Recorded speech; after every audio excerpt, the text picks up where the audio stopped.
Bienvenido a otro programa más, Conversando con Aixa Torres, como todos los martes a las 8 de la noche. Y hoy tenemos otro programa informativo e motivador, como ustedes saben, porque aquí el programa lo hacemos para motivar a la gente y para que ustedes crean en ustedes y logren lo que quieren. Y aquí tenemos de invitada a Isabel. Bienvenida, Isabel. Muchas gracias por tenerme. Para mí es un placer. Vamos a tratar hoy un tema que ella pues también es parte de su vida, de su trayectoria, de lo que ella vivió de violencia. Así que quédense ahí, que vamos a empezar la entrevista, pero como ustedes saben, primero tenemos que conocer un poquito al invitado para que nos motiven un poquito de esa trayectoria, de esa vivencia, de esa juventud, cómo la pasó, cómo lo vivió, lo chévere y lo hermoso que es la vida hasta que llegamos ahora a donde hemos logrado llegar, ¿verdad? Exactamente. Así que Isabel, cuéntame de qué país tú eres. Yo soy de Colombia, soy de Medellín. Llevo muchos años aquí en Orlando. Llegué muy jovencita aquí en Orlando. O sea que, pero viviste, naciste en Medellín, Nací en te Medellín. criaste bastantes años ahí. ¿Cómo fue esa niñez tuya allá? Bueno, esa niñez mía fue pues de familia. Vivimos siempre en una comunidad grande, familia, unidos todos. Éramos como desde chiquita vivíamos en una finca bien grande y era una comunidad, digamos, más de 14 casas. Éramos que toda la familia, todos unidos, y la familia, pues, toda la familia de mi papá, de mi mamá. Y fue una juventud donde tú experimentas todo en esas épocas, todo en esas épocas, digamos, en los 80 y algo, donde todo es más naturaleza, más salir, gritar, brincar, vivir. Eso fue algo lindo. O sea, entonces te criaste prácticamente en el campo. En el campo. En el campo. Entonces ahí no tenías mucha interactuación con la ciudad, ver los dos mundos, Sí, vivencia. vivíamos los dos mundos porque vivíamos en un lado, digamos, con la familia de mi madre, que era de un poco de más bajos recursos en esa época, y era como una finca. Y la familia de mi padre vivía, digamos, en la ciudad. Ah, Era muy cercano, digamos, dentro de Medellín, pero nosotros estábamos con la familia de mi madre jovencitos, y ya después de ahí con mi padre salimos ya a vivir más dentro de la ciudad, más adelante, como a los 9 años, digamos. Pero entonces fue ambos mundos, vivimos ambos mundos. ¿se te hizo fácil adaptarte a los dos y cuando te cambiaste a la ciudad completamente se te hizo fácil? Porque sé que es diferente. Sí. Primero en hablar, porque la pronunciación a veces son diferentes a lo que uno habla en el campo, la manera de ver la vida, que tú estás como más a la naturaleza, al contacto de comer más saludable. Aún cambia la ciudad, que la vida es como más rápido, vives de otra manera, más, como que la gente más... Más a lo rápido. Más viva. Más de uno de ensuciarse, andar descalzo y vivir, pongámoslo de esa forma, a llegar a lo mejor en estas vidas, en esa época, más que todo cuando uno empieza ya teenager, a los 12, 11, 13 años, a demostrar o querer ser algo que uno no es, o aparentar, a decir como que presumir. Presumir, a encajar, sí, esas épocas donde uno ya es más tecnología, pues en esa época, entre comillas, que es más la vida social y la carrera de correr a todo el tiempo, digamos. O sea, que no te costó mucho, porque como tenía los dos mundos, como es que estabas fue dividida, más, pues fue más adaptarte, lo único que más leve. tuviste que correr un poquito más. Sí, definitivamente. Y en la escuela, ¿cómo era ese ambiente escolar allá? Porque estamos hablando de otro país, acuérdense que la gente nos están viendo internacionalmente y pues casi siempre los invitados que tengo han sido boricuas o muy allegados a nosotros los boricuas. Estamos hablando ahora de otro país muy lejano. Y pues yo hago esta pregunta porque todas las culturas y todas las educaciones son diferentes y las crianzas y cada perspectiva de cada persona, porque lo que tú viviste y otro lo puede vivir igual, pero para otro fue maravilloso y para otro fue crítico, aunque vivieron lo mismo. Exacto, definitivamente. Pues también me tocó vivir lo que fue escuela privada y escuela pública. O sea, cuando vivía en una, digamos, vivimos entre familia, íbamos todos a la escuela pública cuando estábamos en la comunidad con la familia, y fue algo, se ve de todo, porque ahí ves, nosotros vivíamos bien, pongámoslo en el término de que teníamos todo, techo, cama, donde comer, y nos tocaba ver en lo público, en el país mío, es mucho más pobreza, mucho más padecer de comida, mucho más padecer de ver las personas con la ropa más sucia o todas esas cositas desde chiquito que uno ve. que lo enseñan a uno también a valorar lo poquito que uno tiene, por más de que teníamos lo que teníamos, esto que teníamos lo hacía valorar mucho más, ya que estudiamos en un ambiente que era escuelas públicas, que yo creo que en un país tercermundista se ve mucho esa pobreza. Y ya al proceso del tiempo, ya mi papá decidió, logró abrir su propia compañía y salimos y fuimos a vivir ya, ahí fue donde fuimos a vivir prácticamente, digamos, entre comillas, como decimos, más allá, o sea, a la ciudad, y fue de escuela privada, que ya era una escuela de monjas y más de monjas, más restricciones, más espiritual, más toda esa área, y la escuela en Colombia siempre es durita, es bien durita, lo que es, el estudio es un poquito más, es bien fuerte, pero siempre fue diferentes estructuras. Yo creo que por ese lado me siento bendecida a vivir todos esos mundos y aprender de todos ellos. Es una ventaja, todos Sí. son experiencias, todos son propósitos, todo pasa por algo. Y luego que te graduaste de la escuela, ¿qué decidiste hacer? ¿Continuaste alguna carrera o algo? Sí, ya a los 14 años ya estuvimos aquí, nos venimos para Estados Unidos, la familia, todos llegamos a estar aquí, estudié aquí bachillerato y decidí hacer una carrera. Yo siempre quise trabajar con la comunidad, ayudando a la comunidad, es algo que desde chiquita me ha llenado el alma. Siempre en Colombia fui misionera, en Colombia hice muchas cosas y siempre hice trabajo voluntario. Para mí siempre la visión mía fue ayudar, ayudar, ayudar, ayudar. Mi carrera nunca fue enfocada en dinero. Aunque muchas veces los padres nos dicen, estudie una carrera. Te entiendo eso no por le va a dar". experiencia, porque yo paso lo mismo y lo mío. Es una satisfacción tan grande servir y ayudar a la gente que tú dices, el dinero no paga toda esta alegría y esta felicidad y Dios me está compensando con salud y con vida. ¿Qué más yo puedo esperar? Precisamente. Yo ahí sí decidí, empecé haciendo una carrera de que me dieran, como le dicen, dinero, que para sentirse lo que los padres normalmente nos dicen para estar bien establemente y se preocupan por nosotros. Más sin embargo, el proceso de estudiar, yo quería ser policía. Esa era una de las cosas por las que yo había empezado a estudiar sociología y justicia criminal, todos esos fueron porque yo iba a ser policía. Yo creía mucho y creo mucho en lo que hacen los policías y por eso yo amo esa carrera, eso de estar, y como yo siempre he creído, si quieres cambiar algo, hacerlo mejor, ¿qué vas a hacer? No lo veas desde afuera, empieza desde adentro. Aporta tú. Pero a la final decidí, terminé con la carrera para volverme trabajadora social. Ya eso fue algo que se siente, que es mío. Muchos se decían, pero eso, siempre me guío diciendo, muchas veces nos dice lo monetario porque en esta vida todo es material. La mayoría de las personas hablan lo que es material, pero como yo siempre digo, donde está el corazón, todo el resto llega solo. Y a eso me dediqué ahora, soy trabajadora social, y con mucho, mucho amor lo hago. Qué rico.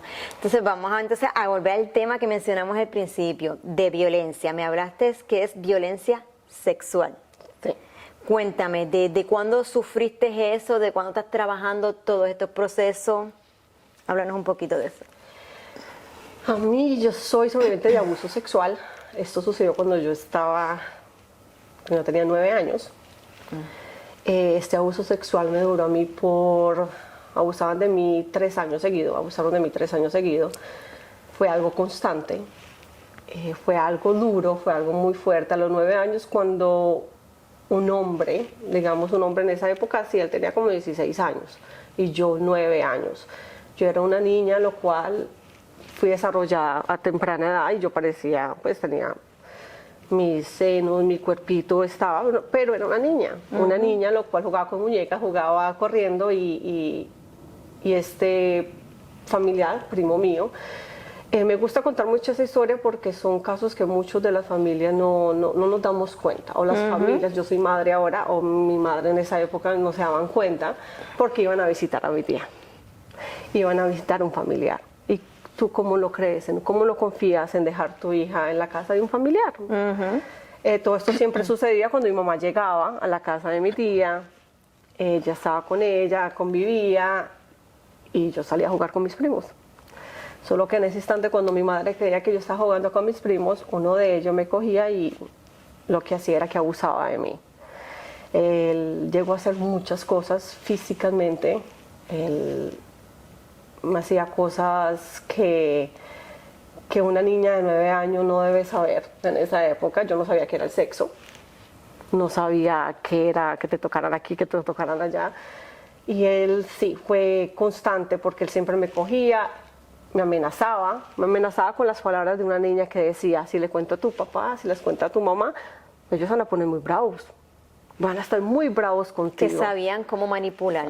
Manipular la mente de las personas. Yo creo que lo que uno se da cuenta, cuando te hacen esos daños, ellos saben cómo manipular la mente de lo que tú más amas, de lo que a ti más te importa. Y para mí mi papá, mi mamá a esa edad, a vos te importa mucho lo que tu primo No, haga. y que también te chantajean, tú eres una niña, no te van a creer, yo soy más adulta, me van a creer a mí, Exacto. porque yo soy la que te estoy cuidando, soy más adulto. Así, me decían así, y constantemente me cogía, me metía a la habitación de él, me llevaba a la habitación del hermano, donde no estuviera nadie. O sea, me metía a cuartos, me metía a closets, me metía en cada rincón donde él podía estar solo conmigo. Y me hacía hacerle cosas a él. Yo ahí sí era más como que no, porque yo no sabía qué era eso. Entonces, en ese momento, cuando esas personas le daban rabia, y ahí hubieron momentos donde él me cogía y me lo hacía a mí, porque yo qué estoy haciendo. Te obligaba. Me obligaba. Y yo a veces ni me acordaba en qué momento me quitaba la ropa. Son cositas que... Sí, porque el mismo coraje te nubla la mente, te vas del mundo, como quien dice, pues ya no tengo más nada que hacer. Exacto, y yo de 9 Te hicieron años... y después que te das cuenta, wow. Uno de 9 años y ya terminaba y todo común y corriente, porque salíamos, mi mamá nunca se daba cuenta, nunca se dio cuenta, y simplemente todo seguía, y yo seguía tapando, yo seguía sufriendo, yo seguía sintiéndome culpable, porque era una de las cosas más grandes que yo sentía, la culpabilidad, porque yo decía, yo me lo dejé hacer. Yo chiquita decía eso, es mi culpa, me lo estoy dejando hacer. ¿Por qué decir culpa? Porque cuando uno es chiquito y uno no sabe qué es el sexo y te gusta, uno se siente culpable. Porque dice, pero eso se siente bien. Y yo decía, pues me está tocando en mis partes y se siente bien. Sí, que llegó en un momento en que ya te gustaba. Sí. O sea, ya lo hacías automáticamente, pues, aparte que te sentías obligada, pero ya era algo que ya tu cuerpo ya pedía, porque ya te despertó la ansia, la necesidad. Era él, cuando llegaba él, porque yo siempre era con miedo, y cuando llegaba él decía, pero ¿qué es esto? ¿Por qué se siente? Y a mí nunca, en esas épocas, era un enigma hablar del sexo, un enigma hablar de cualquier cosa de tu cuerpo. No conocí nada que era mi cuerpo, yo no conocía que era mi cuerpo. Y en el momento que él empezó a descubrir mi cuerpo, yo empecé a descubrir mi cuerpo. Y que es esa sensación que se siente, y ahí empecé a sentir culpabilidad. Pero sí me gusta, pero es que me da miedo, pero me gusta, pero me da miedo, y yo lloraba, pero no entendía. Eso eran sentimientos que no entendía a esa edad, y no poder decirle a nadie por el miedo de que él viniera, porque él no solamente me decía tu papá, tu mamá, sino que hablaba también. Yo era siempre he sido una persona muy espiritual, digamos, pongámoslo así, y siempre, te va a pasar algo malo, te van a castigar, todas esas palabras que utilizan. Pecaste, vamos. Pecaste, todas esas cosas. Y fue así donde... ¿Cómo rompiste eso? En la escuela, cuando yo cumplí, porque fueron 3 años, 9, sí, 11, 12, a los 12 años ya eres una mente más y tus amigos hablan más. Ahí fue cuando descubrí, al escuchar a algunas personas digamos, en Colombia toda la escuela es junta, no tenemos separación como acá, ¿no? En Puerto Rico es igual. Y entonces estaban los niños más grandes que uno escuchaba, los de bachillerato, los de décimo, y uno escuchaba hablar y yo no empecé a entender. Yo era, oh my God, lo que me están haciendo está mal. A mí sí está mal, yo tengo que hacer algo, pero no le puedo decir a nadie. Y un día cogí el coraje, cuando un día de visita, él empezó y fui yo la que lo paré. Fui yo la que le dije, no, ya entendí, esto no se puede hacer, déjeme, suélteme, no quiero que me diga el que le tenga que decir. Y yo era llorando, pero asustada. pero dije, ya no más, porque ya sentía mi cuerpo, ya me daba, era más miedo, tenía muchas pesadillas, yo tuve pesadillas mucho tiempo, mucho miedo con que un hombre me hablara, me tocara, todo eso, hasta que ya llegué, y pasó eso, y ya a los 14 años logramos viajar a este país. Nunca le dije a nadie, siempre estuve callada. A los 15 años mis padres se enteraron porque yo escribía mucho en mi diario. Oh, y lo leyeron. Y lo leyeron. No fue por medio de mí, sino que lo leyeron, y yo creo que fue algo más duro porque a mi mamá y mi papá leer eso les dolió demasiado al saber de que cómo yo estuve ahí y nunca me di cuenta. Yo les decía a ellos, nunca fui capaz de decirlo, y uno no sabe cómo expresar porque es algo como que no estoy preparada para decirlo. No, y como nunca te educaron como tal, no sabías si estabas mal o estabas bien. Porque si te hubiesen dado una educación desde joven, que es lo que están haciendo ahora mismo, que está bien, que no está mal, ya tuviese por lo menos acudir a tu papá o decir, no, esto no está bien. Exacto. Pero como no tenía eso, pues para ti es parte de la vida, parte del mundo, parte de lo que te gustaba, tocaba vivir, jugar, como uno dice. Que era lo que hacían contigo, era un juego. Exacto, y precisamente yo creo al 100 en educar a nuestros hijos, educarnos a nosotros mismos con educación sexual, con la prevención. Todo esto de lo que yo nunca, como le decía yo a mi madre y le digo a mis padres, y mi mamá ya, pues ya está muerta, pero como yo le decía en esa época, ellos no, en ese momento ellos reaccionaron, pero reaccionaron en el momento, y ya los 2 días era como si nada hubiera pasado. No hubo psicólogo, no hubo nada, simplemente hubo mis lloradas ya. Una historia más que leímos, Exacto. lloramos, como ver una película, la lloramos y la superamos y ya el otro día seguimos la vida. Exacto, uno se pone a pensar, como siempre digo, ellos actuaron de la mejor forma que ellos fueron criados. Y la mejor forma que ellos fueron criados, la mayoría de nuestros padres nos dan todo el amor que ellos nos dan, y la forma que ellos fueron criados, de decir, bueno, vamos a lidiar de esto, y esa fue la mejor forma para ellos. Olvidémonos, ya, voy a llamar a mi tía, a insultarlos, a decirles, están en Colombia, pero ¿qué podemos hacer? Pero ya, dejarlo ahí, y para ellos eso fue la mejor opción. Para mí, en ese momento lo creí también, que era la mejor opción, porque yo ya no quería recordarme. ¿Qué hice? Yo me encerré, me enfrasqué, y uno deja ese dolor porque ya se dijo, ya no quiero pensar, no quiero escuchar, no quiero hacer nada. Y a los 15 años, una niña pasando otra vez por todo ese dolor, empiezas la autoestima tuya está en el piso. Por más de que afuera eres 100 al 100 sonrisas, tu autoestima, y por eso a mí me tardó muchísimo salir de poder estar aquí sentada y hablar de esto. O sea, de salir de ese bloqueo, de ese apoderamiento mental que te tenía controlada tu mente, tus emociones. Sí, no solamente mis emociones, y debido a todo ese dolor se fue acumulando de muchas formas, que estos dolores se acumulan y se vuelven en algo físico. Llegaron en mi vida muchas circunstancias de juventud donde me gustaba tomar. El alcohol me ayudaba a olvidar. El alcohol me ayudaba a olvidar, estamos bien. Y salir. De party, para sacar la mente de donde está de la casa a estar con otra gente y no pensar solamente en lo que está pasando en el aire. Sí, pesadillas constantes, y yo... Entonces, esa situación fue la que te llevó a ti a querer ser policía. Porque querías defender a otra gente, ¿no? Sí. Y de ahí al poder, yo la estoy visualizando porque ya la estoy estudiando. Y después de ahí yo me imagino que entonces al tú ver que podías ayudar a más gente en estas situaciones, te metiste a trabajadora social, porque ahí tú puedes llegar más a las mentes y poder llegar más a la gente. Exacto. Que la necesidad, que lo que tú no tuviste, o sea, tú te estás reflejando en que tú eres la salvación que tú necesitabas en aquel tiempo. Exacto, O sea que todo eso te tocó. Todo eso ffue escalando porque, porque llegó el día de que me convertí en madre. A mí me dio una condición crónica debido a todo eso, estos traumas. Te convertiste en madre. Vamos a otro proceso más que también es un poco difícil a veces. ¿Cómo fue ese proceso? Porque ya tú tienes un trauma sexual. ¿Cómo pudiste romperlo o se te hizo fácil? Porque algunas se le hace más fácil porque ya están sexualmente abiertas, otras como tienen un bloqueo mental no soportan que un hombre la toque. ¿Cómo lograste romper eso para tener una relación? La persona con la que tuve mis hijos fue mi novio y fue la persona desde bachillerato, desde aquí de high school. So, fue una persona que vivió ¿cómo se dice? Todos esos traumas parejos conmigo, porque él era el único con que yo lo había contado. Era la persona Tu amigo de confianza. que me abrazaba cuando tenía pesadillas. Tu apoyo. Era mi apoyo, era mi mejor amigo. Primero, fue mi mejor amigo primero.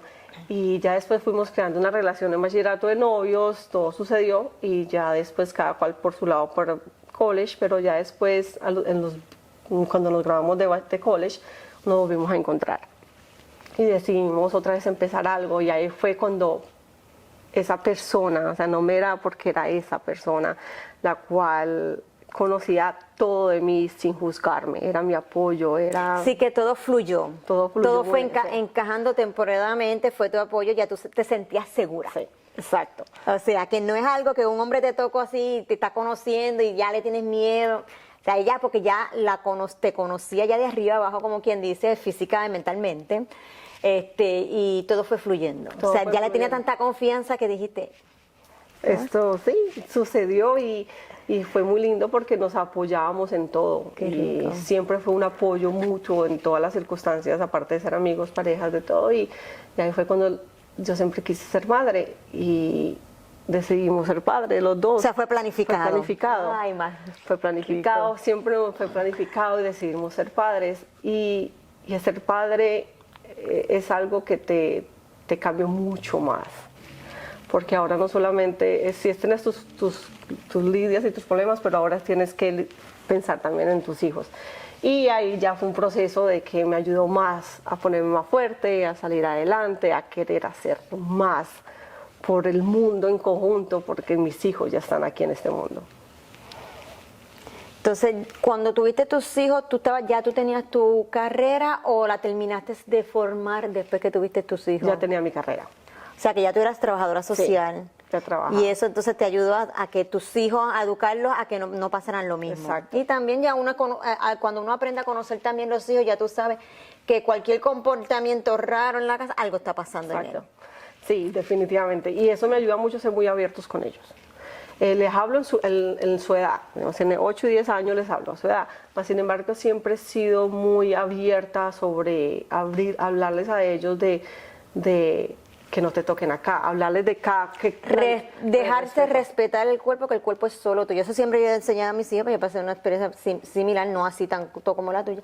Y eso me enseñó a aprender de mi hija, y así yo descubrí a mi hija que por poco por papá me la vio al año y medio, una bebé. Y eso fue una guerra en tribunal hasta logré salvar a mi hija. Y eso me ayudó porque eso siempre yo le enseñaba a ella, no, esto es tuyo. Eso nadie lo toca, eso es privado. Les enseñé a bañarse a lavarse todo ellos mismos, hasta yo no los tocaba casi, solamente les enseñaba con sus manitas para que no dijeran que uno era el que estaba manipulando o haciendo algo. Le enseñé todo eso a mis hijos, o sea, ya tú sabes los patrones de conducta, y eso mismo nunca lo dejaba con nadie. Yo sí, siempre. Yo trabajaba con mis hijos, yo no pagué cuido, mis hijos estaban conmigo en el trabajo. O sea, siempre hay que enseñar, y lo mismo estamos ahora con mi nieta, lo mismo que ahora va para la escuelita, y le estamos enseñando ya desde que ya tienes razón, esto es tuyo, esto nadie lo toca. Aprender, ya sabe limpiarse solita, hacerse todo sola para que no dependa de nadie en una escuela, que nadie entre a ese cuarto a tocarle nada. Exacto. Que eso tienen que enseñarle a los niños desde chiquito. Esto nadie toca, y si alguien te lo toca, grita. Exacto, es lo primero que le digo a mis hijos, y más a mi niña le digo cómo respetar a un hombre y a mi hijo cómo respetar a una mujer. Porque yo sé que a los hombres también los violan, igual que a una mujer. Simplemente que nosotras por ese lado somos más abiertas, los hombres son más cerrados. Y por eso yo siempre me encargo a mis hijos en decirles, miren, este es el cuerpo del hombre, este es el cuerpo de la mujer, uso diagramas. Y tú, porque eres hombre, acuérdate, si una mujer también viene a tocarte, le digo a mi hijito, tampoco, no te dejes, no se puede, esto es parte privada, y les explico el cuerpo de cada uno y cómo cada uno tiene que hacerse respetar y respetar al cuerpo de los otros. Y que hablen, y que griten, y que digan, y que tengan lo que tengan que, sin miedos. Exacto. Porque yo creo en que nosotros, seamos padres o no, tenemos un sobrino, tenemos un nieto, podemos ser esa base donde ellos pueden decir, ok, puedo llegar a preguntarte, me pasó esto, o mira, Dale sentí la esto, confianza. dale esa confianza. Para mí yo creo que es esencial. Que entre padres más que amigos. Sí, es definitivamente. Yo creo que es lo primordial, ser padre, amigos. Ellos tienen amigos, nosotros somos padres y Sí, pero tenemos que tienen saber enviar. el amigo, lo digo en términos de la confianza, Sí, porque a los sí. amigos ellos le cuentan más que a los papás. Exacto. Si tú eres amigo, pero ellos tienen que saber el límite de lo que es un amigo y el límite de lo que es un papá, porque Exacto. papá te va a educar, te va a reprender cuando hay que reprender, pero el amigo te va a escuchar. Exacto. Que porque tú me cuentes así, yo no te voy a reprender porque estamos en son de amigos. O sea, es dividirnos las carreras, no las carreras, los sentimientos, claro. que ellos entiendan cuando somos papás y cuando somos amigos y que siempre confíen en Sí, nosotros. definitivamente, ¿no? Y la confianza, yo definitivamente soy fiel creyente y quiero y trato de inculcar eso y trato de que todos tengamos conciencia de que, bueno, wow, nunca me había dado cuenta que a lo mejor no es desconfiar tampoco. A lo mejor es duro uno escuchar estas historias, oh my God, ojalá no le pase a mí. Tampoco es llenarnos de miedos y desconfianzas porque lo atraemos más. Es Ya, simplemente abrirnos un poquito más a lo mejor y sentar a educar a nuestros hijos. Educar no solamente a educarnos a nosotros mismos, porque nosotros también Tenemos que aprender para saber educar o ser. Nosotros somos ese reflejo de ellos y ellos nos ven a nosotros y ellos actúan como nosotros actuamos. Entonces somos un reflejo donde tenemos que dar esa fortaleza, ellos simplemente con vernos lo saben. Y yo creo que ahora que yo logré entender todo esto, uno logra y acepta buscar ayuda. Así mismo. Entonces, eres trabajadora social, ¿tienes consultorio aquí? Bueno, yo trabajo con una agencia privada que por independiente. respeto y por los contratos no puedo decir, pero yo hago otros servicios como meditación, Reiki y ayudo a través de meditación, Reiki y trabajo y hablo